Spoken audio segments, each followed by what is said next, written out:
Институциите брзаат за да го претркаат Преспанскиот договор и побрзо од предвиденото во него, да ги задоволат барањата на оние кои ги поставија.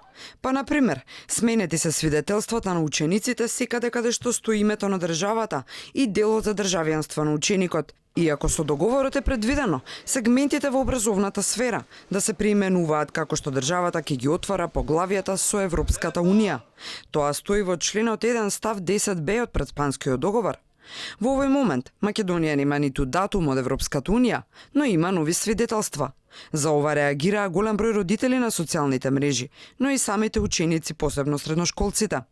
Издавањето на ваквите документи што се опфатени со оваа категорија во согласност со член 1 ќе почне при отварањето на секое поглавје на релевантното поле во преговорите со Европската Унија и ќе биде финализирано во рок од 5 години од тогаш. Иако рокот е јасен, министерот за образование побарал изрично од училиштата да ги направат потребните промени.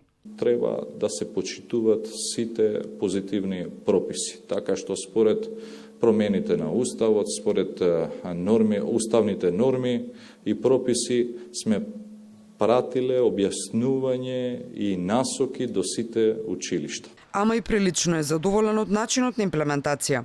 Сум видел дека има доста свидетелства каде што сето она што е побарано од наша страна во таа графа е предвидено. До сега над 136 државни институции добија налог да се преименуваат.